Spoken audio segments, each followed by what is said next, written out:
Hi, this is Thomas from Believe in the Run. This is Robbie from Believe in the Run. And I'm going to talk about a comeback story, Robbie. All right. So it's not like a fall from grace. Like they didn't go like completely underground like some brands have. But Hoka kind of... we won't mention. Yeah, Hoka did have some rough bumps while they figured out what kind of foams they wanted to use in their shoes. And there was some dark age. We went through the dark ages with Hoka. We certainly did. I mean, I remember talking a little sternly about certain shoes and the foams and how they used to own a certain segment of cush, and they kind of lost that spot. This year, though, yeah, it's Hoka's. Yeah, the uppercut, the left hook, the right hook, the KO. They are delivering on all fronts. we're gonna start with some of the trail shoes. Yeah, let's go to the woods, to the outdoors, to the mountains that are calling us. Anywhere there's not pavement. Whenever you see someone with the like John Muir, the mountains are calling and I must go, I know they probably don't spend any time in the mountains. Is that the equivalent to a live, laugh, love sign for the woods? Is. Okay. Yeah. It's the bolder version of the live, laugh, love. Let's go to the trails, Thomas. First shoe we're going to talk about is the Hoka Speedgoat 6. I know that the Speedgoat traditionally has been their fast racing mountain shoe, and it was a darling for a while. Is it remain a darling? Yeah, I mean, I think the Speedgoat right now is at that inflection point where it's kind of been largely the same. They might need to spice some things up here in the future, but it's still a solid, yeah, like you said, long haul shoe. A lot of people love this for ultras. It has the Vibram outsole. You got a engineer mesh upper. It's fairly lightweight, 9.8 ounces for men's size 10. I've heard that it runs a little narrow. It does run a little narrow and a little bit long. That's always kind of been the problem with Hoka, especially the Speedgoat in the toe box. And it's mostly the same as before. It just, you know, it's solid. It's gonna get you where you need to go. Stack height is 40 millimeters in the heel, 5 millimeters in the forefoot. And this is $155, so pretty much in that range. In the middle there. Yeah. Now, the shoe that I feel has stolen the thunder from the Speedgoat. The Speedgoat was the race shoe for Hoka. It was the one you saw on people's feeds for these ultras that they were crushing. But a new shoe, well, it's not exactly new. It's in its third version. But it came along and just kind of made you forget. Overall, one of my favorite shoes I've run in this year. Yeah. The Hoka Tecton X3, and this has seen some major upgrades over the last version. The first two versions were somewhat the same, both still great. In fact, the first one I thought at the time, we were talking about the dark ages of Hoka, I think it was the best road shoe like a few years back. This one has some legit upgrades. We have a matrix upper on this. Obviously you see the booty fit, the dual PIBA midsole, dual parallel carbon fiber plates, but they have some winged areas this time. And of course the Vibram Mega Grip outsole with light base. And man, this is, it's nice. It's nice. This is probably my favorite shoe of the year. I actually am holding the 2.5, which was a limited edition they did and released at Western States. This shoe just feels fun underfoot. Like if you put a road outsole on this shoe, this would be like my shoe for everything. I just love the way it feels underfoot. The matrix upper is great. And I took it out, it drains, it does it all. The stability is pretty great. You know, for dual PIBA midsole, they do a really nice job of making it just the right amount of stable, but still cushion, still a nice ride. And yeah, it's just a great shoe. One thing I kind of noticed between the two shoes, and I'm not sure it's because of our size difference, but mine seemed like a lot wider on the bottom than the one that comes out as the 3.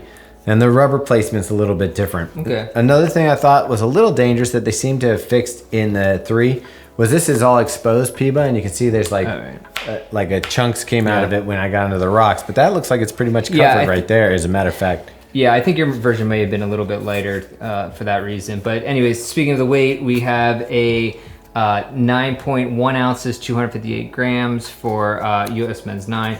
And then this, by the 44 millimeters in the heel, 39 millimeters in the forefoot for the stack height, and the price on this is $275. So, I mean, you're paying a premium, but you're getting all premium stuff in here. Just out of curiosity, I know the booty can be kind of polarizing. What did you think of it? I liked it. If it fits right, it's great. I know some people might have if it doesn't fit them perfectly, there can be some sliding issues. So you just want to make sure you get that. But I had no issues with it. I loved it. This is definitely, if I was gonna spend $275 on a shoe and I was out there on the trails and doing stuff and wanting to race in a shoe, this is the shoe. We're gonna start with the Mach 6. Yeah, so this is a daily trainer from Hoka. It's super light. It's light, it's bouncy, it's a lot of fun. Like for a basic trainer that's just a block of supercritical EVA, a little bit of outsole, a light upper. This one was one of my favorites to run in just for a light, like turnover and fast feel. It can do everything. Yeah, it's pretty simplistic in nature, but I like the way it looks and it feels good on the roads. I didn't think you'd be able to do too much more by adding a plate and some different foams, but we're gonna see in the next shoe that they did it. All right, so we're graduating from the Mach 6. Meg, before the Mach X was a nice improvement. It added some stability, some fun in the propulsion, but you really didn't get like a really great leap to the next shoe, where I feel like the Mach X2 does it. Yeah, this feels like a completely new shoe to me. Another shoe we're going to talk about in a little bit is the Cielo X1, and it feels like this shoe borrows some of the geometry from that one. Yeah, we actually got the Cielo X1 before this one, and I was using it for like daily training miles because I just loved the way it felt underfoot. This one came along and I really loved it for all the reasons I love the Cielo X1. The midsole is really the magic of this shoe. You come down and you have a PIBA foam right under your foot that gives you that bounce, that rebound, that energy return while giving you that nice soft cushion under the forefoot.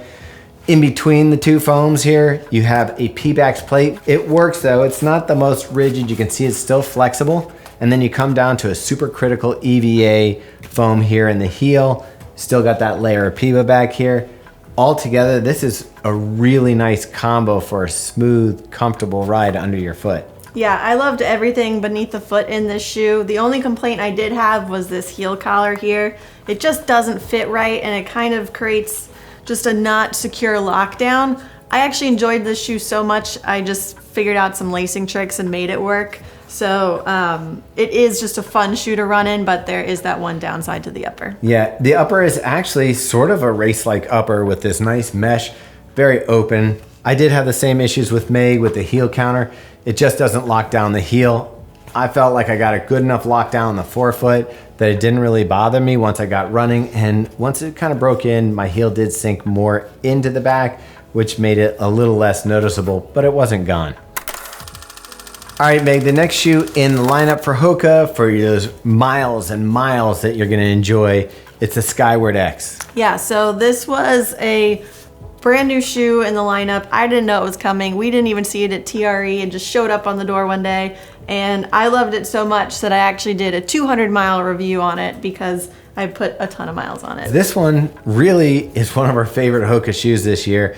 It just gobbles up miles. It actually does have that carbon fiber plate. It's in an H style, so imagine two skis in here with two crosses connecting them across that just give it a really nice stability. Honestly, this would probably be called the Bondi X2. I think that they just wanted to get away from that, so it's the Skyward X. Meg, this shoe just feels great over the miles. Yeah, it really does. And this midsole foam, first of all, you get a ton of stack underfoot. It's a PIBA supercritical EVA blend, and it just feels really good for tons of miles. Yeah. As far as the upper goes, I know that you had some problems with the heel lift in the Mach X2. Any problems with the upper or fit on this one? No, not at all. In fact, this is one of the most comfortable uppers. You can tell it's just got plenty of padding around the collar and tongue. It just feels plush and it feels great. Another thing I was impressed by is even though it's on a higher stack, the shoe feels fairly stable. Yeah, because of this wide platform you have here, it does feel really stable. And again, you can get so many miles out of it. I was talking with Robbie and I said the Tecton 2.5 was probably one of my favorite shoes of the year. That one's got the trail lugs on it. It actually shares a lot of similarities with the Cielo X1, which is the only race shoe that came out this year. We had the Cielo Road last year. We had the Rocket X2, but this one is supposed to be a race shoe. For me, I found I enjoyed it for everything but racing.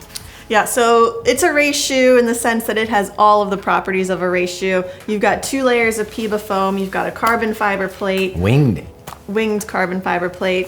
You've got a fairly minimal upper. It's got a asymmetric gusseted tongue.